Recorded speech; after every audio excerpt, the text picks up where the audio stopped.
ഞാനിപ്പോൾ ഉള്ളത് മഹാരാഷ്ട്രയിലെ ഏതോ ഒരു കുഗ്രാമത്തിലാണ്. ഒരു ട്രക്കിങ്ങിന് വന്നതാണ്. ഇവിടെ നൈറ്റ് ട്രക്കിംഗ് ആണ്. അപ്പോൾ ഇവിടെ ഒരു ഇവിടുത്തെ ഒരു വില്ലേജിലത്തെ ഒരു വീടിൻ്റെ വരാന്തയിൽ ഇരുന്നിട്ട് ഞങ്ങളിങ്ങനെ സംസാരിക്കുകയാണ്. പക്ഷേ ഇവിടുത്തെ ആളുകളോട് സംസാരിക്കാൻ ഒരു മറാത്തി അറിയാം. ഇവർ കുറച്ച് ഏജ്ഡ് ആൾക്കാർക്ക് ഹിന്ദിയും പോലും അവർക്ക് അറിയില്ല, മറാത്തി മാത്രമല്ലേ ഉള്ളൂ. പിന്നെ ഇവിടുത്തെ യങ്സ്റ്റേഴ്സിനെ കുറച്ച് ഹിന്ദി അറിയാം. പിന്നെ എനിക്ക് ഹിന്ദി അറിയാത്തത് കൊണ്ട് ഞാനിവിടെ കേട്ടിരിക്കുന്നു. സന്ദീപ് ഇവിടെ സംസാരിക്കുന്നുണ്ട്. അപ്പോൾ ഞങ്ങളിപ്പോൾ ഇവിടുന്ന് ഫുഡ് കഴിച്ചിട്ട് ഇവരിവിടെ തന്നെ ഫുഡൊക്കെ നമുക്ക് തരും. ഫുഡ് കഴിച്ചിട്ട് ഇവിടെ തന്നെ ഒരു പയ്യൻ ഗൈഡായിട്ട് വരുന്നുണ്ട്. എന്നിട്ട് ഞങ്ങൾ മല കയറാൻ പോവാണ്. അതൊരു ഏകദേശം 2 മണിക്കൂറിന്റെ മേലെ പിടിക്കും അതിന്റെ മേലെ എത്താൻ. ഇപ്പൊ കയറി കഴിഞ്ഞാൽ ഇപ്പൊ തന്നെ ഏകദേശം 8 മണിയായി. 8 മണി ഒരു ഭക്ഷണം കഴിച്ച് 9 മണിക്ക് കയറി കഴിഞ്ഞാൽ 2.5 മണിക്കൂർ, ഏകദേശം 12 മണിയാവും ഏറ്റവും ടോപ്പിലെത്താൻ. പിന്നെ അവിടെ ടെന്റിൽ സ്റ്റേ ചെയ്തിട്ട് കാലത്ത് സൺറൈസ് ഒക്കെ കണ്ടിട്ട് തിരിച്ചിറങ്ങാനാണ് പരിപാടി. കുറച്ച് ടഫ്. ഇതുവരെ ഇതിപ്പോ ഞങ്ങളുടെ 8ാമത്തെ ട്രക്കാണ് അല്ലേ ഇവിടെ വന്നിട്ട്. അതായത് 4 ദിവസത്തിനുള്ള 8ാമത്തെ ട്രക്കാണ്. ഇത് കുറച്ച് ടഫ് ട്രക്കാണെന്ന് അറിയാം. പക്ഷേ നൈറ്റ് ട്രക്കാണ്, ഇത് ഫുൾ നൈറ്റ് ട്രക്കാണ്. എന്തായാലും പോയി നോക്കട്ടെ. അടിപൊളി വിഷ്വൽസ് ഒക്കെ കിട്ടുമെന്ന് പ്രതീക്ഷിക്കുന്നു. കേരള മുംബൈ നെയ് കേരള കന്യാകുമാരി തമിഴ്നാട് കേരള നീച്ചെ ഇദ്ദേഹം കേരളത്തെ കുറിച്ച് കേട്ടിട്ട് പോലും ഇല്ല. അപ്പം ഞങ്ങൾ ട്രക്കിങ്ങിനുള്ള ഒരുക്കത്തിലാണ്. ഞങ്ങൾ എല്ലാ ലഗേജും എടുക്കുന്നില്ല, അത്യാവശ്യമുള്ള മാത്രം ലഗേജ് എടുത്തിട്ട് ബാക്കിയെല്ലാം ഇവിടെ വെച്ചിട്ട് ട്രക്കിങ് സ്റ്റാർട്ട് ചെയ്യാനാണ് പരിപാടി. അപ്പോൾ ഞങ്ങൾ ട്രക്ക് സ്റ്റാർട്ട് ചെയ്യാൻ പോകട്ടോ. സമയം എത്ര? സമയം 8:50. സ്റ്റാർട്ട് ചെയ്യാൻ 2.5 മണിക്കൂറിൽ മേലെ എത്തും. സോ ഇതാണ്, ഇദ്ദേഹമാണ് ഞങ്ങളിപ്പം വരുന്നത്, ഞങ്ങളുടെ ഗൈഡ്. ഓക്കെ,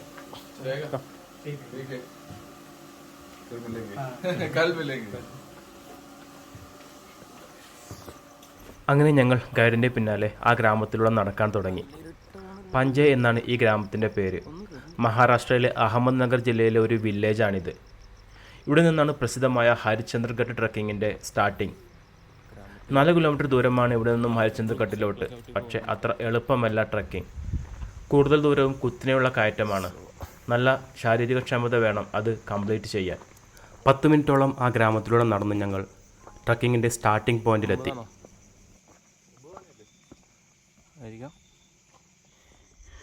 ഒരു രക്ഷയില്ലാട്ടോ. We just around 50 minutes only, but it's too difficult. 15 മിനിറ്റോളം ഈ കുത്തനെയുള്ള കയറ്റം കയറിയപ്പോഴേക്കും തീർത്തും അവശയായി. പാറകളിൽ ഇനിയും പിന്നിടേണ്ട ദൂരം കുറിച്ചു വെച്ചിട്ടുണ്ട്. രാത്രിയിൽ ഗൈഡിൻ്റെ സഹായമില്ലാതെ ഈ മല കയറാൻ സാധ്യമാവുകയില്ല. ടോർച്ച് ലൈറ്റിൻ്റെ പ്രകാശത്തിൽ മുന്നിലെ കുറച്ച് ദൃശ്യങ്ങൾ മാത്രമാണ് കാണാനാകുന്നത്. പല സ്ഥലത്തും കൈവരികളൊക്കെ വെച്ചിട്ടുണ്ട്. അതിനപ്പുറത്ത് അഗാധമായ കൊക്കയായിരിക്കും. പല സ്ഥലങ്ങളിലും ഇതുപോലുള്ള ഇരുമ്പ് പാലങ്ങൾ കാണാം. അതിനിടയിലൂടെ അരുവികൾ ഒഴുകിപ്പോകുന്നുണ്ട്. അത് മുറിച്ചു കടക്കാനാണ് ഇങ്ങനെ പാലങ്ങൾ ഇട്ടിരിക്കുന്നത്. ട്രക്കിങ്ങിന് വേണ്ടി മാത്രമല്ല ആളുകൾ ഇവിടേക്ക് വരുന്നത്. ഇവിടെ പ്രസിദ്ധമായ വിഷ്ണുവിൻ്റെ പ്രതിഷ്ഠയുള്ള ഒരു ക്ഷേത്രമുണ്ട്. അവിടേക്ക് പ്രായഭേദമന്യേ ആളുകൾ വരുന്നുണ്ട്. അവരെ സഹായിക്കാൻ വേണ്ടിയാണ് ഈ പാലങ്ങളൊക്കെ ഇവിടെ നിർമ്മിച്ചിട്ടുള്ളത്. 480 മീറ്റർ അങ്ങനെ ഞങ്ങൾ ഇവിടെ മേലെ എത്തി. ടെൻ്റ് അടിക്കുന്ന സ്ഥലത്തെത്തി. ഇത് നമ്മളിപ്പോൾ വന്ന ഗൈഡിൻ്റെ അവരുടെ ഷോപ്പാണിത്. ഇവരിവിടെ ടെൻറ്റുകളൊക്കെ വെക്കാൻ വേണ്ടിയിട്ടുള്ള ഒരു സ്ഥലമാണ്. പിന്നെ പുള്ളിക്കാരൻ ഞങ്ങൾക്ക് ഇപ്പോൾ ആക്ച്വലി ഇവിടെ വേറെ ആരുമില്ല, അതായത് ഒരു പ്രത്യേകത. സാധാരണ വെച്ചാൽ ഒരുപാട് പേര് വരുന്നതാണ്, പ്രത്യേകിച്ച് വീക്കെൻഡ്സിലാണ് വരും. ഇപ്പോൾ ഞങ്ങളിപ്പോൾ വന്നിരിക്കുന്നത് ഇപ്പോൾ വെനസ്ഡേ ആണെന്ന്, അതുകൊണ്ട് ആരുമില്ല ഇവിടെ. ഞങ്ങൾ 2 പേര് മാത്രമേ ഉള്ളൂ, പിന്നെ ഈ പുള്ളിക്കാരനും. നൈസല്ലേ? 1 hour 5 minutes കംപ്ലീറ്റ് ചെയ്തല്ലേ? നോർമൽ കേസിൽ അവർ ഇതിൽ 2 hours പറഞ്ഞിട്ടുണ്ടായിരുന്നു. ഞങ്ങളത് രാത്രി നടന്നൊന്നും അറിയില്ല. ഞങ്ങൾ ഗ്യാപ്പൊന്നും എടുക്കാതെ അങ്ങ് കയറി അങ്ങ് പോന്നു. ഞാൻ ടെൻ്റ് എടുക്കട്ടെ.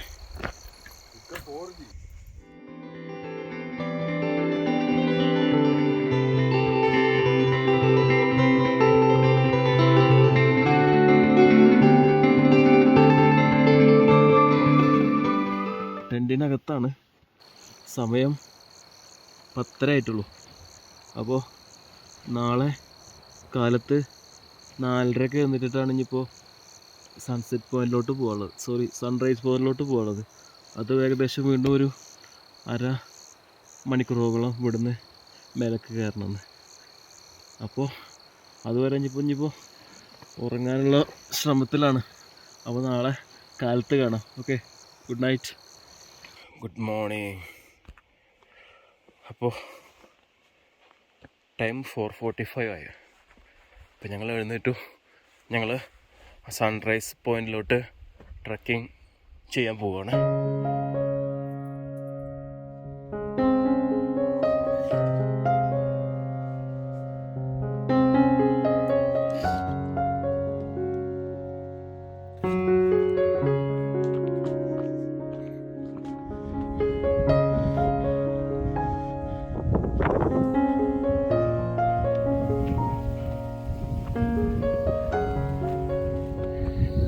We reached in summit. So time is 5:25 now. So now we waiting for the sunrise.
Harishchandra കോട്ടയുടെ ഏറ്റവും ഉയരമുള്ള താരാമത്തി എന്ന സ്ഥലമാണിത്. ഇവിടുത്തെ സൺറൈസ് വ്യൂ തന്നെയാണ് സഞ്ചാരികളെ ഇവിടേക്ക് ആകർഷിക്കുന്നത്. പിങ്ക് നിറത്തിലുള്ള ഇങ്ങനെയൊരു സൺറൈസ് മുമ്പൊരിക്കലും ഞാൻ കണ്ടിട്ടില്ല. സമയം ഇപ്പോൾ 7:30 ആയിരിക്കുന്നു. 1.5 മണിക്കൂറോളം ഇവിടെ പ്രകൃതി ഭംഗി ആസ്വദിച്ചു സമയം പോയതറിഞ്ഞില്ല. ഇനി തിരിച്ചിറങ്ങുകയാണ്. ഹരിശ്ചന്ദ്ര കോട്ടയുടെ വിസ്മയ കാഴ്ചകൾ ഇവിടെ അവസാനിക്കുന്നില്ല. അടുത്ത ലക്ഷ്യം അർദ്ധവൃത്താകൃതിയിലുള്ള കൊങ്കൺ ക്ലിഫാണ്. കോട്ടയിലെ പ്രശസ്തമായ ഒരു ഭാഗമാണിത്. 1 കിലോമീറ്ററോളം താഴേക്ക് ട്രക്ക് ചെയ്തു വേണം അവിടേക്കെത്താൻ.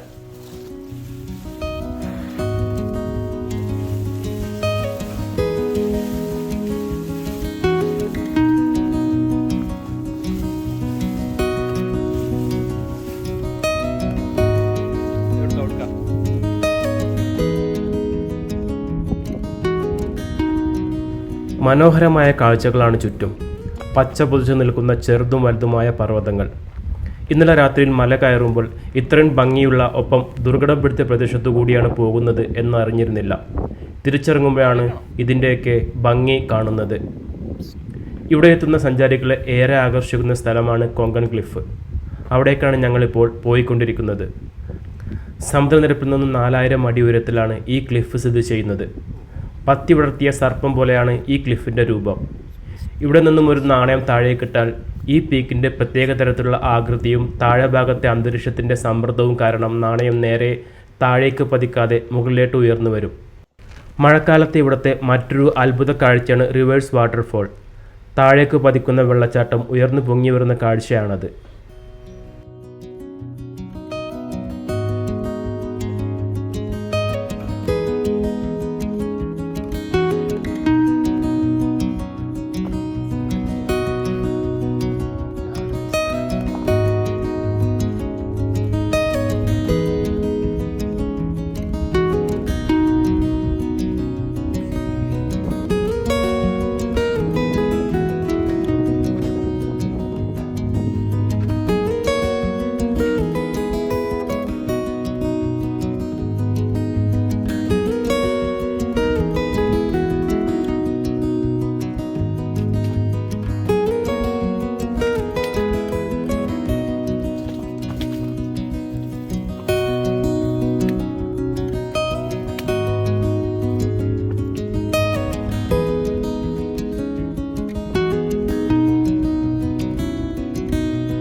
ഒരു കിലോമീറ്ററോളം പിന്നിട്ടിരിക്കുന്നു താരാമത്തിയിൽ നിന്നും.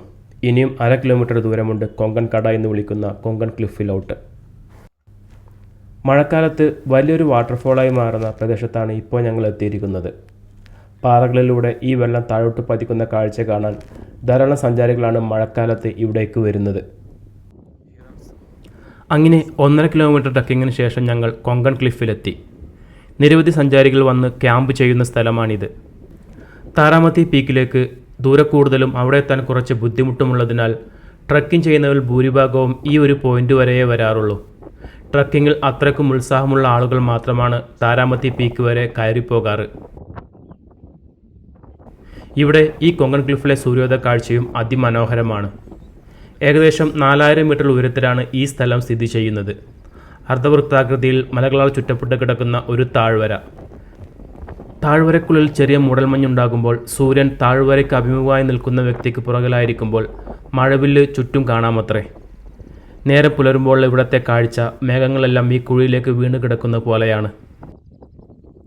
അത് കാണാനായി രാത്രി സഞ്ചാരികൾ ഇവിടെ വന്ന് ക്യാമ്പ് ചെയ്യുന്നത്. ഞങ്ങൾ നേരെ താരാമത്തി പീക്കിലോട്ട് പോയതുകൊണ്ട് അത് കാണാൻ കഴിഞ്ഞില്ല. അതിനായി ഒരിക്കൽ കൂടി വരണം ഇവിടെ.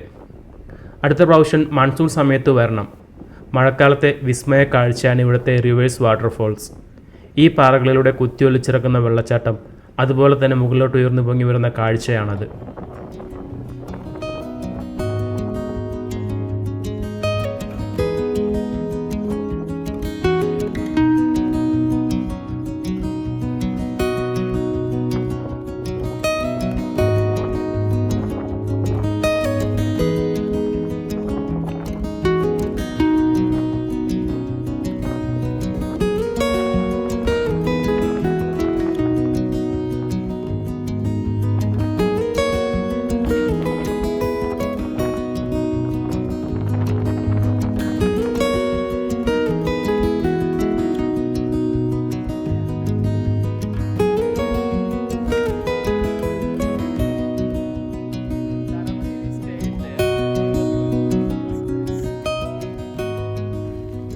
ഇന്നലെ ഈവനിങ്ങിൽ ഇവിടെ വന്ന് താമസിച്ച ഒരു ഫാമിലിയാണിത്. ഇന്നലെ സൂര്യോദയത്തിന് മുമ്പേ ഇവിടെ എത്തി രാത്രിയിൽ ബിരിയാണിയൊക്കെ വച്ച് കഴിച്ച് കാലത്ത് ഇവിടുത്തെ മനോഹരമായ സൂര്യോദയ കാഴ്ചകളൊക്കെ കണ്ട് ബ്രേക്ക്ഫാസ്റ്റിന് മാഗിയൊക്കെ ഉണ്ടാക്കി കഴിച്ച് ഇനി ക്ഷേത്രദർശനവും കഴിഞ്ഞ് ഒരു മടക്കം. ഇത്തരത്തിൽ നിരവധി ഫാമിലികൾ ഇങ്ങനെ വന്ന് ഇവിടെ താമസിക്കാറുണ്ടത്രേ. ക്ഷേത്ര ദർശനമാണ് മെയിൻ ഉദ്ദേശമെങ്കിലും ഒപ്പം അതിനൊരു പിക്നിക് മൂഡിലേക്ക് മാറ്റുകയാണിവർ. ഇനി ഞങ്ങളുടെയും അടുത്ത ലക്ഷ്യം ആ അത്ഭുത ക്ഷേത്രങ്ങളിലേക്കാണ്. 6ാം നൂറ്റാണ്ടിൽ ഉണ്ടാക്കിയ ഹരിശ്ചന്ദ്രേശ്വർ ക്ഷേത്രത്തിൻ്റെയും ഒപ്പം ഒറ്റത്തൂണിൽ ശിവലിംഗത്തിന് മുകളിലായി നിൽക്കുന്ന കേദാരേശ്വര ഗുഹാക്ഷേത്രത്തിൻ്റെയും വിശേഷങ്ങൾ അടുത്ത വീഡിയോയിൽ തുടരും.